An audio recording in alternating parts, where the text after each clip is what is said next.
driver that only gets better with age. Fernando Alonso himself just got a podium with the Aston Martin in the very first race of 2023. From a team that started actually 10th in qualifying last year and 10th in race pace last year, to now actually competing and being the second fastest car on the season opener.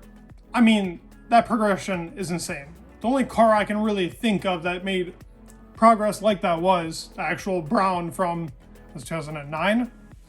I mean, it's insane to think what Fernando Alonso has pulled off in the season opener and what is really to come of his Aston Martin team. Please like the video, subscribe. We are on our way to 1,000. Thank you all so much. It's amazing, seriously. Thank you very much. Let's get started into the Fernando Alonso video. Literally, a reverse-aged driver, Fernando Alonso. It is an insane feature that he got this podium in Bahrain. I'm ecstatic about it. I'm ecstatic. Clearly, Aston Martin. But I wasn't expecting a podium. Sure, it was from the result of Charles Leclerc dropping out, but I think he could have even caught Charles by the end of the Grand Prix.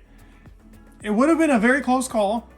He was just magnificent in this race. From the first lap where Lance kind of tapped him on the back. I mean, listen, I'm going to give Lance some slack. The dude couldn't even feel his feet up until recently. The point he made in his interview, it was a good point. I'll actually put it up on screen real fast. I was fighting hard with George, brake late into turn 4 to try and stay in front of him. Fernando went for the cut back on Lewis, and we just kind of got caught right there in the middle of the corner. Really lucky to get away with it. Yeah, I mean, I get what Lance was saying. He was trying to go for the switchback, didn't really expect it. He was trying to stay ahead of George. So both were trying to do something, and they just kind of ended up colliding. Not too big of a deal. I mean, Lance lunged it from the outside. And the way that Fernando Alonso really just uses the whole track to his advantage, to me, is just, oh, it's a beauty to see. That move he pulled off on Carlos was a beauty. The move he pulled off on Hamilton was the move of the race by far. He deserved driver of the day. Just props to how Aston Martin has really brought up Fernando Alonso and what is next for the future prospect of this team. As you see in the title of the video, upgrades are coming to the car. More is to come.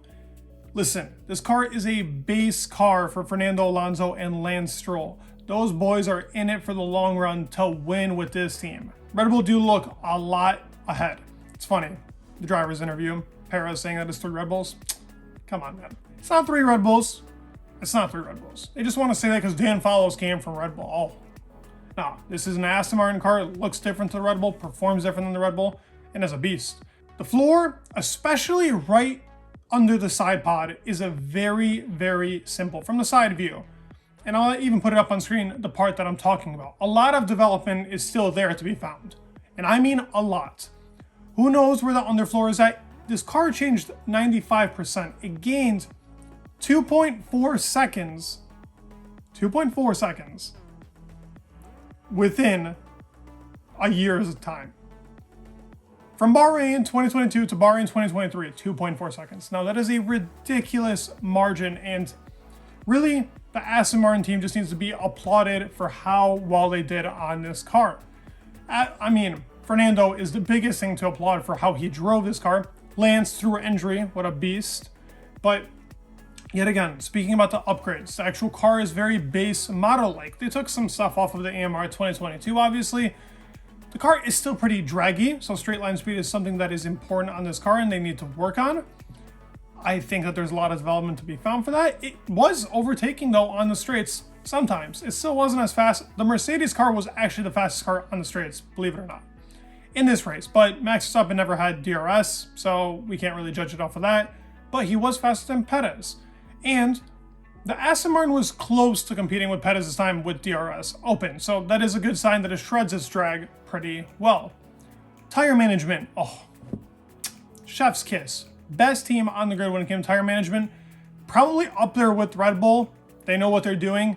It looks like that front suspension is the key, and that's what Mercedes definitely have to change in their car. Looks like that's where they've got it all wrong in the W14.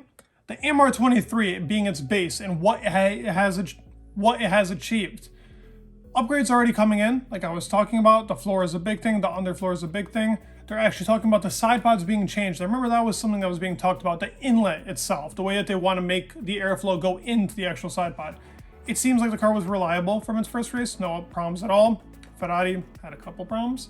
Dan Fowles is ecstatic. He says that this aggressive development is only really the start of what they've done. They achieved their aggressive development goal for the start of 2023. So I can only imagine with the wind tunnel time up until half the season, what they're going to do and how they're going to use this. Because remember, let's say they finish potentially second or third by half of the season, they lose a lot of wind tunnel time to before, which good reason. They're going to be making a lot more money, and it's a lot more to prove being a real second or third from its 7th place predecessor, or was it 6th? 7th, I think it was 7th, yeah. 7th in 2022. It is a big contrast to what happened in 2022. Really, I'm proud of Aston Martin, and I'm excited to see the changes that come to the car. I would even say by Saudi, we will get a couple of upgrades, and I will keep you updated on that. So make sure you're following, make sure you're subscribed. Please like, subscribe. You guys mean the world, and peace.